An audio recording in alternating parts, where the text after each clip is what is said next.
The appearance of freedom is not freedom. Permission is not authority. Dependence is not independence. For a teacher to rise to his full stature as a human being and as a professional, he must have authority and independence. The Bryant Faculty Federation was formed to give him these sovereign attributes of professionalism so that in a creative spirit of democracy, he can make his best contribution to the academic life of Bryant College. I just, the whole thing, I just felt that there was a general misconception of what we represented, and people saw it as a rebellion with very narrow scope. And so I wanted everybody, including the faculty, to know what we stood for, and that it was not just a shallow job security kind of thing, but that we were,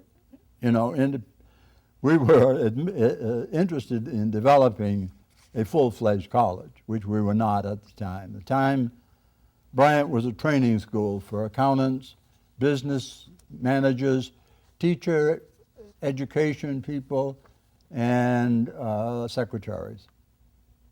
A good one, but that's what it wasn't a college. My name is Joe Santos. I'm proud to be a professor emeritus of Bryant University, Bryant College when I was here. In 1947, the teaching load for most faculty was 21 hours in the day division and 2 nights a week, 3 hours each evening. And because the accounting classes met more than 3 times a week, accounting teachers didn't have too many sessions. But the law classes only met 3 times a week.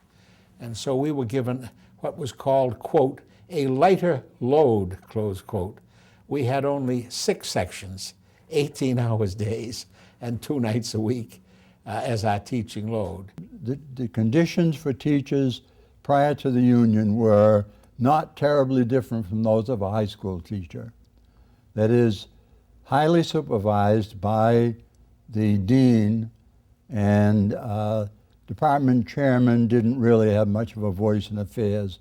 We taught out of textbooks, one of which, the English textbook, was written by Ralph Handy, who was chairman of the English department.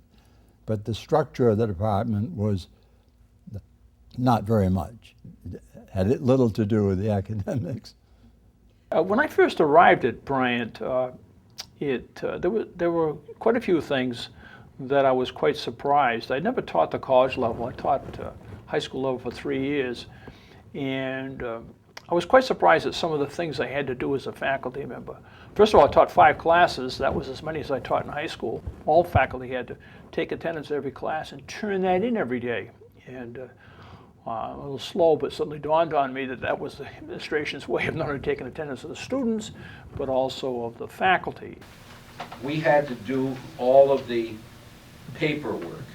In other words, we had to come in and record every student's grade on the permanent record card, and we had to compute every student's academic average. Okay, we sat at calculators, and one person took all the grade reports from instructors and read them, and the other person put them on the record, permanent record card, and then somebody else took the permanent record card and multiplied by a point average, right? And then got the QP, quality point average, the QPA. This was being done by the men and women who, were the faculty. Basically, teaching here at Bryant was, for me, teaching remedial English. I was actually teaching stuff that I'd learned in middle school, and nouns and pronouns and that sort of thing. We were in a culture which said there'll be no culture in this college. You might be interested in the faculty contract that was in use in 1947 and for many, many years thereafter. It provided that either the college or the instructor could terminate without penalty on 30 days' totice. It also went on to provide, and this I laughed at and told Nelson Gulsey I didn't think it was enforceable, that if an instructor left Bryant for any reason, he could not teach business administration classes in Rhode Island for a term of 1 year. Nowadays, but the only way that we even got support of the Federation was we got the entire faculty into a room one day and we said, look, the best way to handle this is everybody write down the year they came to work here and what their current salary is. So we could walk by the table and see what everybody was getting. And it was just an effort for us to be honest with each other. And some people had not had a raise in 5 years. Some instructors were making more than the full professors. It was just a scrambled mess that the salary had nothing to do with seniority or with rank. Jack Mercier, the dean of the secretarial division of the college, came into a place where we used to call it the Hole. It was a men's lounge, really, down the basement of the building. And he came in and we'd heard all the rumors about Gardner, the president wanted to change things, but we knew nothing about it because we weren't involved in the plans. And he came in, he said, we're going to clear all of you people out and get a brand new faculty that are much more qualified than you are.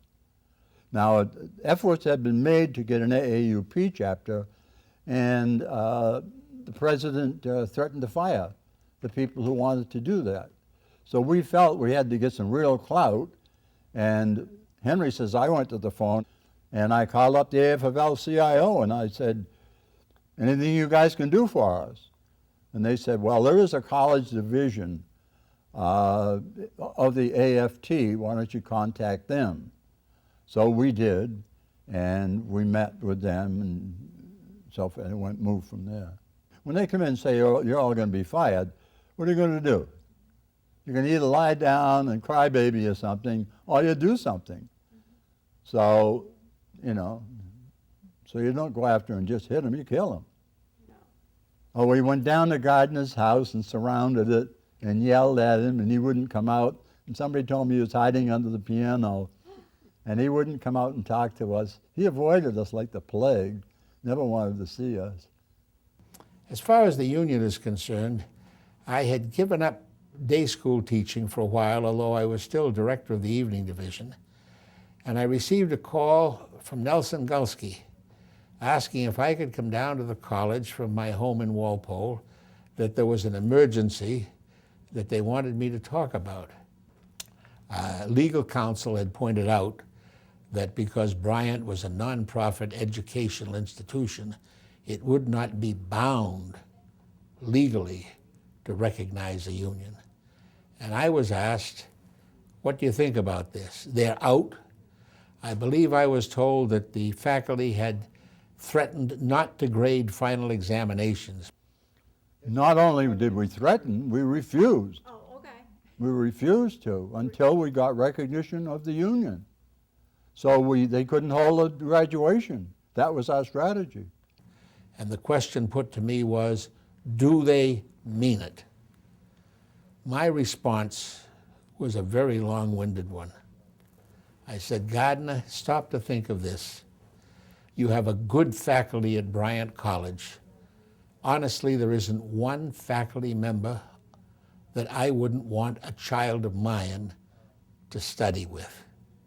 But some of them have a bachelor's degree from Bryant College, no graduate degrees of any kind. You have a contract that allows you to terminate on 30 days' notice without reason. Some of these people would not be able to get a college teaching job someplace else. They're happy in the work that they're doing at Bryant College. They're putting those jobs on the line. Believe me, they mean it. Many people think that the issues that were important when we formed the union had to do with money, and actually money was not the big thing. It was faculty participation in governance, faculty authority, decision making. Up to that time we had no tenure. We didn't have rank and appointment committee, curriculum committee. We had very little to say about the academic structure of the college. And the president planned to develop it, but didn't know how. And I think it was Nelson that said, well, what will it take to stop it? And I said, I don't know.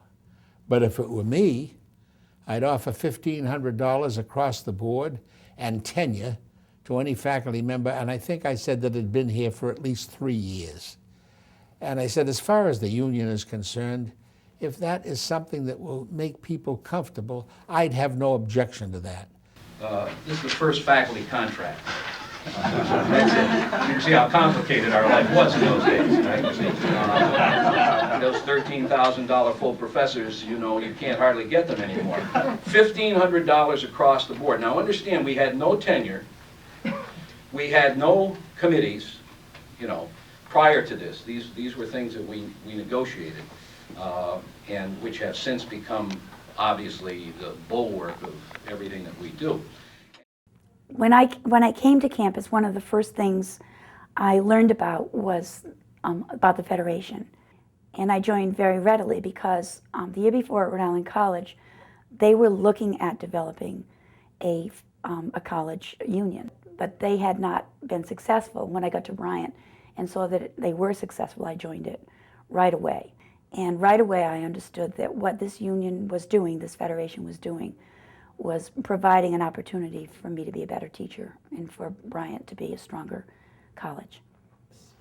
Well, when I arrived at Bryant in 1970, the campus already was in a state of change. However, it was Bryant, and it was still very conservative. My first semester, my office mates were all women in South Hall, and all my students were women. They were all part of the secretarial program. And that certainly, they were wonderful students and wonderful people, but that's not quite what I had in mind.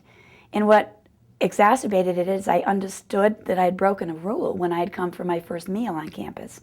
And I remember vividly walking into the dining room, looking for a place to sit and finding there was a seat open with two very, very nice young men who turned out to be Joe Alacqua and C. Lee.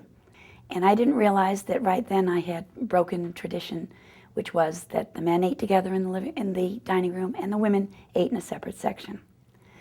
I still went to my women's office. I still taught my women's classes. I continued to eat with my new friends in the dining room. We also found that most of the women faculty members who were on the campus prior to us were in the secretarial training programs, and they were very conservative in their own right, and they trained young ladies to be good office people, and the graduates of those programs were highly prized in Rhode Island businesses.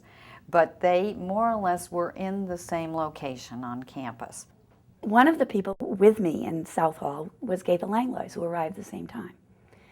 And we got talking about how archaic the system was. And so over the spring break, over the winter break, we packed up all of our items and just went over to the men's office building and moved in. And we were there when everyone arrived. And no one seemed particularly annoyed. They were very gracious. And the only stipulation was that we had to continue to use the restrooms in the other building because I guess that was one enclave that they were going to hold on to. And when I came to Bryant, I was interviewed by Nelson Gulsky, who was the acting president at that time, and he said, "Would you be uncomfortable teaching young men?" And in the second semester, I talked to Bob Bird, who had hired me, about how unique it was that I was teaching all women, and so he accommodated what he thought was a request, and he gave me second semester classes filled entirely with men. At that time, my present situation on campus, gender issues were, you know, they had changed. And so teaching men, like was, you know, are they students? Then I don't mind teaching them. So what I didn't realize until much later, when I had to apply for a parity adjustment, is that the male faculty who were hired were paid more than the female faculty who were hired that year. So the gender discrimination was in many ways. The move to Smithfield brought some very interesting things. First of all, it got us out of the city, and with all the idiosyncrasies and things there. We had planned to go to Barrington. We had, I think, 90 acres that we could have bought in Barrington. And Gardner Jacobs at the time had a luncheon meeting with Senator Claiborne Pell and the creator of Tupperware, Earl Tupper. And Earl was going through a stormy divorce at the time. So right out of nowhere, he said, I've got a couple of 100 acres out in Smithfield I'll give you. And Gardner almost fell off the table, and that's how we got this property. The new campus had a very dramatic change in everything about Bryant. All of the traditions, all of the practices, all of the customs were just it's like put in a popcorn holder and just jumbled up, and what came out is what came out. And when we moved out here, it was just like a brand new college. It was new buildings, new architecture, and where the Federation made a difference right from the very start was that we got to pick our own office areas. The other thing that happened when we came out to the other campus was new faculty joined us. Instead of having a small number of new faculty, 3 or 4, we had many more, and so we were in a position to define our own culture. But the office area choice was very, very important in the long run. And it turns out the fact that we didn't follow the traditional Bryant model, but we also didn't follow the traditional university or college model with separate office areas by department. We were all mixed in by department area. And that is really added to the culture in such a way that people from all departments get to see people from all other departments. There have been so many research collaborations, so many courses that have developed, team taught courses that have developed from this. And also the lack of really, really strong rivalries or feelings of favoritism between or among individual departments. It's a very small point to talk about, but if you project out what happened from when we had a choice of our own offices, it really made a big difference and defined something that all of the new people come to Bryant say is truly unique and most of whom really like. The Federation's never been on strike, but they did support, maybe not officially, but they certainly supported when the maintenance workers went on strike, which I believe was during Harry Everett's tenure. The first indication that something was going to be terrible, that something was terribly amiss on this campus was an editorial that a student published under a kind of a pen name, nom de plume, in the Archway. And what he had captured that Friday afternoon was the whole tension that was taking place on this campus. Students had a sense something was amiss. The faculty were very upset. And what the issue was is that the maintenance workers' contract was up. And there was a sense that their contract was going to be used as a tool to break the still new faculty union with the strategy that those faculty members who were members of the Federation who would not cross the picket line would be likely subject to being fired. Well, the strike did take place. Some faculty members, including all the faculty union, Faculty Federation officers, did in fact not cross the picket line. And for the rest of us, it was a very difficult soul-searching experience. So we had a brand new student senate. And so they convened. They wanted to take charge of what was happening here on campus.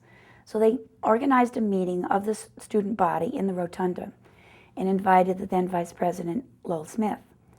And they started peppering him with questions. He was very evasive in his answers, and the students were dissatisfied. So they took a temporary adjournment, and they went to hold a meeting.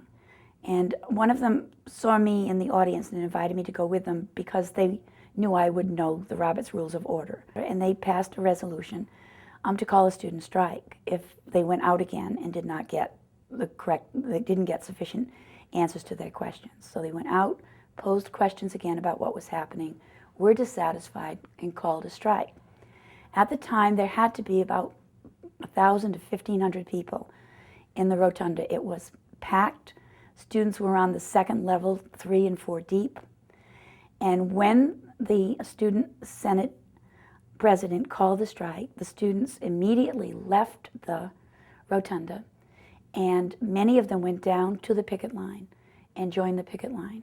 It was truly remarkable, and one of the things I saw then is what I've continued to see all these years since, is that our students are very responsible, they're very practical, and they make very mature decisions, and they're very effective in what they do.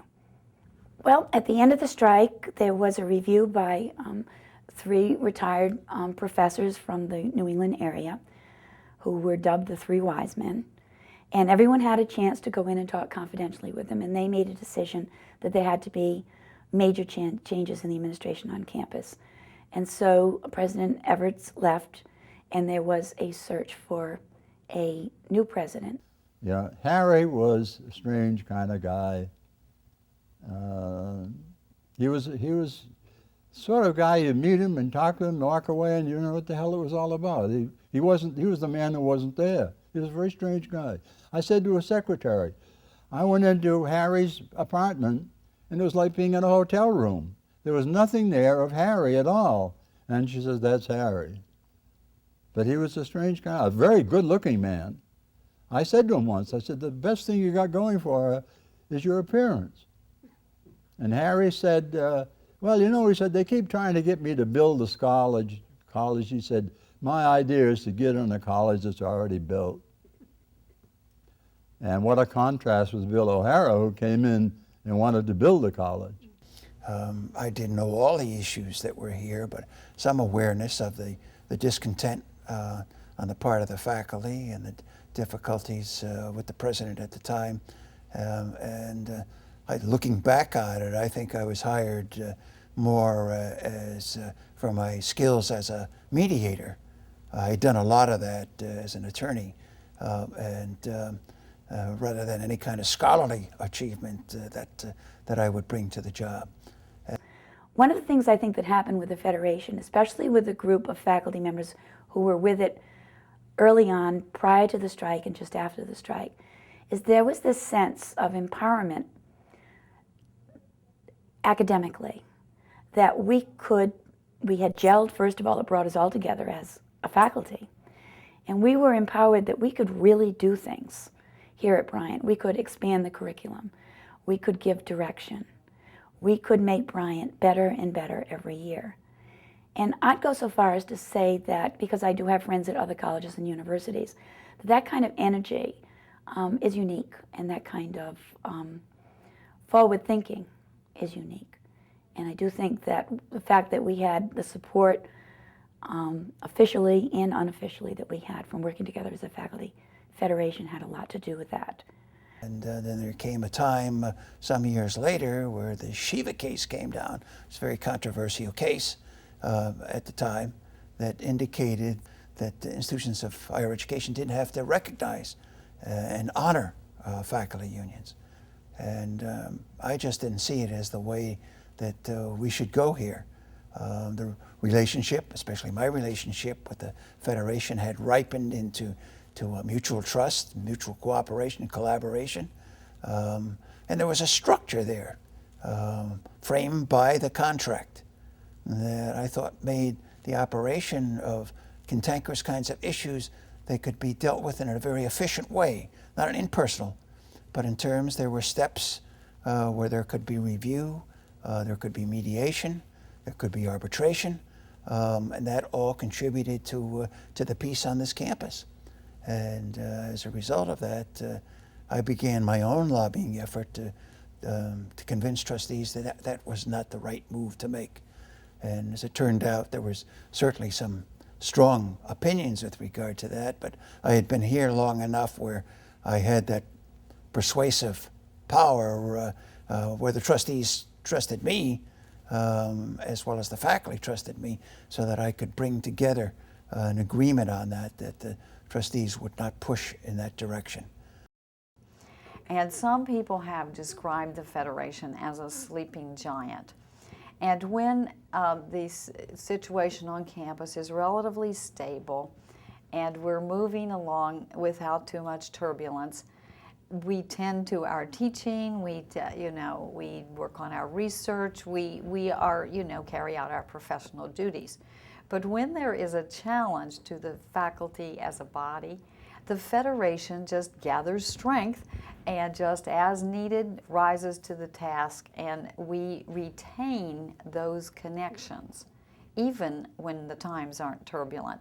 So I think that has been very important in terms of the Federation contributing to long-term stability, because we haven't let things get out of hand.